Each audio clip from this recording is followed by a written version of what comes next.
I was just doing some perspective study today. I've not finished. And I just figured out that it might take a minute before I might actually be able to eyeball some complex perspective angles and execute them to my taste. I was watching David Finch's perspective hack. So far I'm 11 minutes in. There's this 2 point perspective angle that he was like attempting, and I was just like, so I can't execute these perspective angles the way that I want without necessarily using all these grid lines. And I can't lie, it's a bit humbling because the other day I was watching Jim Lee in a video where he was working on three comic book pages. I think he said that he rarely use grid lines anymore, that he just eyeballs like the perspective. I'm like, even 3 point perspective, 4 point perspective, you just eyeball the whole thing because I'm curious to know, yeah, because this is something that I'm settling down to learn for the first time.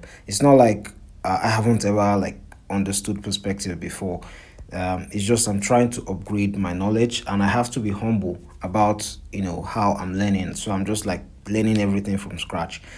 Like all the top comic book artists, do they all eyeball all these like 3 point perspective angles, or do they still use grid lines? Because I'm telling you, I'm going to be using grid lines for a very long time. Ever since I understood that the thing about perspective, understanding perspective, and vanishing points, like the two vanishing points, one vanishing points, three vanishing points. It's all about the closeness of the vanishing points.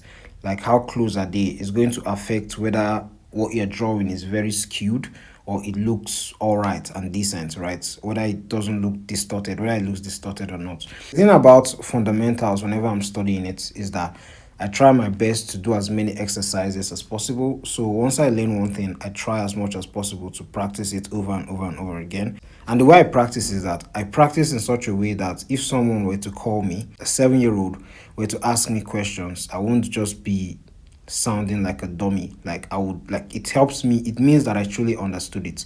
So yeah, the perspective has been fun so far. It's a bit challenging, I won't lie, but it's fun and it's something I feel like I'm going to be trying to perfect for the rest of my life, in my opinion.